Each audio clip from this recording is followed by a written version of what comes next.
আমি তোমাকে ভালোবেসেছি আমার নিজের থেকেও বেশি। আমি তোমাকে ভালোবেসেছি আমার নিজের থেকেও বেশি। আজ তুমি হঠাৎ বলছো তুমি আমাকে ভালোবাসো না।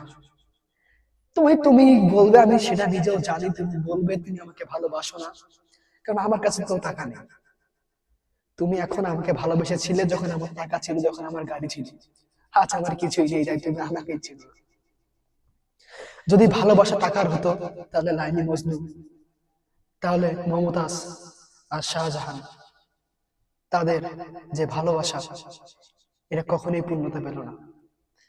তারা নিজেকে ভালোবেসেছিল, তুমি আমাকে কখনোই ভালোবাসতে পারো নাই। তুমি কি বলছো আমি কি শুনি নাই। তুমি যখন যেটা চেয়েছো, তুমি যখন যেটা করতে বলছো, আমি ঠিক সেইটাই করেছি। আজ তুমি এসে বলছো আমি তোমার জন্য কিছুই করিনি।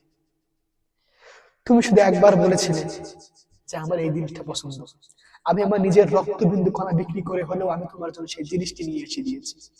আজ তুমি বলছো তুমি আমাকে পছন্দ করো না। আজ তুমি বলছো তুমি আমাকে ভালোবাসো না। তোমার জন্য আমি কি করি নাই। নিজের রক্তবিন্দু বিক্রি করে হলেও আমি তোমার জন্য সেই জিনিসটি নিয়ে এসেছি। আজ তুমি বলছো তুমি আমাকে ভালোবাসো না। আমার সমস্যা কোথায়? আমার টাকা নেই। টাকা হয়তো আজ আছে কিন্তু কাল নেই, কিন্তু এই ভালোবাসাটা, তুমি যেখানেই থাকো না কেন, আমি তোমাকে বলবো তুমি ভালো থেকো।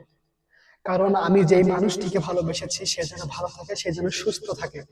আল্লাহর কাছে আমি সবসময় এইটাই চেষ্টা করি, আমি এইটাই দোয়া করবো। আর তুমি যেটা বলছিলা কি জানি সেদিন বললাম যে আমার মাকে ছেড়ে থাকতে হবে। হায় রে মানুষ, যেই মা আমাকে 10 মাস 10 দিন গর্ভে ধারণ করেছে, আমি তাকে ভুলে থাকবো কেমন করে? তুমি তো আজ আছো কাল নেই। এই মা আমাকে খেয়ে না খেয়ে আমাকে বড় করেছে। এই মা আমাকে, আমার যখন জ্বর, আমার যখন নিজে অবস্থা খারাপ হয়ে গেছে, তখন এই মা আমাকে সুস্থ করে তুলেছে। তোমার ভালোবাসা হয়তো 1 বছর 1.5 বছর 2 বছর, কিন্তু এই মা আমাকে ছোট থেকে বড় করেছে তার নিজের দুধ দিয়ে, তার নিজের ভালোবাসা। সে না হলে হয়তো আমি বাঁচতাম না। আজ তুই বলছে সেই মাকেই আমি ভুলে যেতে, সেই মাকে আমি ভুলে যাব কেমন করে? আমি আমার মৃত্যুর আগ পর্যন্ত আমার মাকে ভালোবেসে যাব। তুমি আমাকে ভালোবাসো কিংবা না বাসো, আমি চিৎকার করে বলবো আমি আমার মাকেই ভালোবাসি। আমি 1000 বার চিৎকার করে বলবো, আমি 1000 বার চিৎকার করে বলবো আমি আমার মাকেই ভালোবাসি। আমার মার পর যদি কোনো দ্বিতীয় নারী আমার জীবনে থেকে এসে থাকে, সেটা হচ্ছে প্রিয়তমা তুমি।